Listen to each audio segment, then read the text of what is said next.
Bihar staff selection commission की मंशा जो है इस सिलसिले में कुछ समझ में नहीं आती है कि इसकी मंशा क्या है। कुछ शफाफियत का उसका पता नहीं चलता है। वो धांधली, ज़ाहिरी तौर पर यही लग रहा है कि वहाँ धांधली का बाज़ार गर्म है और एक अहल उम्मीदवार को जो योग्य पाए गए हैं, एग्ज़ाम उन्होंने निकाला है, उनकी काउंसलिंग हो गई है और बगैर किसी वजह बताए हुए फाइनल लिस्ट में उनका नाम नहीं आया है।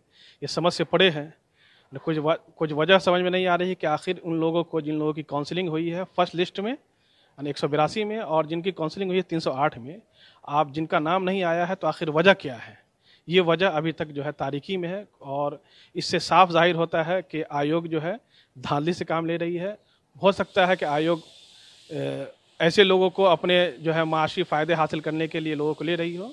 तो हुकूमत से यही मुतालबा है कि इस मामले में शफाफियत लाए और वजह बतावे कि आखिर जिन लोगों का फाइनल लिस्ट में नाम जिन लोगों का नहीं आया है तो उन्हें किस वजह से उसे अलग किया गया है और आखिर क्या वजह रही है कि जो उनकी काउंसलिंग हो गई, उन्होंने एग्ज़ाम में कामयाबी हासिल कर ली, उसके बावजूद जो है उनका फाइनल लिस्ट में नाम क्यों नहीं आया। इन 2 सालों में बच्चों ने, हम लोगों ने दिन रात एक करके तैयारी की और पूरी उम्मीद थे कि कामयाब हो जाएंगे और अल्लाह ने जो है कामयाबी अता भी की, लेकिन काउंसलिंग भी हो गई उसके बावजूद। लेकिन जब ये मालूम हुआ फाइनल लिस्ट में कि हमारा नाम नहीं है तो बहुत मायूसी हुई नाम, और मायूसी में अभी तक है, उससे निकलना मुश्किल हो रहा है। ऐसा लग रहा है कि हमारे जज्बात के साथ जो है आयोग और हुकूमत खिलवाड़ कर रही है। हम छात्र लोग, सारे स्टूडेंट लोग दिसंबर और जनवरी की करकराती ठंडी में हम लोग निकल के बाहर इसकी तैयारी किए हैं और इसके लिए हम लोगों ने बहुत मेहनत की। सारे बच्चे इनके इसके लिए मेहनत किए हैं।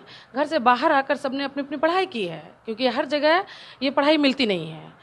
और इसके बाद जो बीपीएससी का रिज़ल्ट बना, बीएसएससी का जो रिज़ल्ट बना, उसमें पहली लिस्ट में 182 बच्चों की का लिस्ट बना और उसमें सारे बच्चों को काउंसलिंग के लिए बुलाया गया।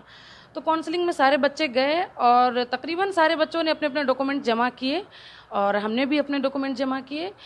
और वहाँ पर किस तरह से मतलब काउंसलिंग हुई है कि ये समझ में नहीं आया कि कुछ एनसीएल वालों का मामला आ रहा है, कुछ ईडब्ल्यूएस वालों का मामला आ रहा है और बीएसएससी ने इसमें कोई कट ऑफ बताया ही नहीं है। किनका रिज़ल्ट जनरल में बना, किसका किस कैटेगरी में बना है, ये तो पता ही नहीं चल रहा है। कुछ बच्चे का कहना है कि हम ईडब्ल्यूएस से हैं, मेरा नहीं बना रिज़ल्ट, जबकि हमने सारे डॉक्यूमेंट जमा किए हैं। कुछ बच्चों का कहना है कि काउंसलर ने पुराना एनसीएल लेने से मना किया। हमें पता ही नहीं चल रहा है कि उन बच्चों को जो हटाया गया है वो किस बेस पे हटाया गया और जिनका सिलेक्शन हुआ है वो किस बेस पे सिलेक्शन हुआ। ये बात अगर बीएसएससी हमें जाहिर करे तो हमें पता चले। हम लोगों के साथ बिल्कुल नाइंसाफ़ी हुई है। हमारा रिज़ल्ट नहीं बना, बहुत बड़ी नाइंसाफ़ी हुई है। इसके लिए हम बहुत परेशान हैं। बहुत ही मेहनत की थी हमने इसके लिए और हम लोगों को लग रहा था कि अब हम लोग कामयाब हो गए। बहुत उम्मीद हम लोगों ने बनाई थी इससे कि अब हम लोग कामयाब हो गए। अपनी मेहनत मशक्क़त जो भी हमने की, परेशानियां उठा के की, वो हमारा कामयाबी में तब्दील हो गया। लेकिन ऐसा नहीं हुआ। मैंने जो आरटीआई किया है वो 4 तारीख को ही किया है। 3 तारीख को रिज़ल्ट फाइनल लिस्ट जारी हुई और जस्ट मैंने 4 तारीख को की और इसमें ये डिमांड मैंने रखी कि मेरा जो सिलेक्शन नहीं हुआ वो क्यों नहीं हुआ, किस बेस पर हमको हटाया गया, ये चीज़ हमें जाहिर किया जाए। एक तवील मुद्दत के बाद, कमोबेश 20-22 साल के बाद इसकी वैकेंसी आई और हम लोगों ने इसकी तैयारी की और एग्ज़ाम दिया और एग्ज़ाम बहुत उम्दा दिया और रिज़ल्ट भी आया। रिज़ल्ट में सबसे पहले जो पहली काउंसलिंग जो हुई तो 182 लोगों को बुलाया गया, जिसमें ज़्यादातर लोगों को उन्होंने रद्द कर दिया। फिर दूसरी काउंसलिंग 308 की हुई और कुल मिला के 490 की काउंसलिंग हुई, मगर रिज़ल्ट 149 का ही दिया गया। मैं जनरल कैटेगरी से आता हूँ और इसमें खुर्द-बुर्द का बड़ा मामला है और हम लोगों को बड़ी इज़्तिराबी और मायूसी का भी सामना करना पड़ रहा है।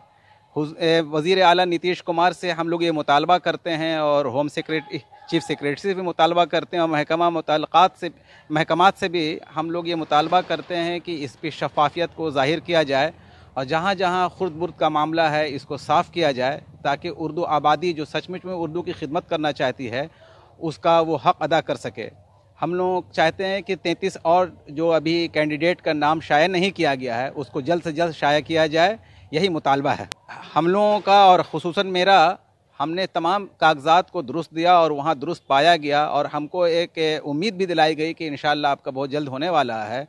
मगर क्या मामला हुआ इसकी बात हम लोग को समझ में नहीं आ रही है। जब पहली काउंसलिंग के लोगों को आपने लिस्ट से हटा ही दिया, तो फिर उसी काउंसिलिंग से 95 से ज़्यादा आदमी को लिया है आपने और दूसरी काउंसिलिंग से कम लिया है।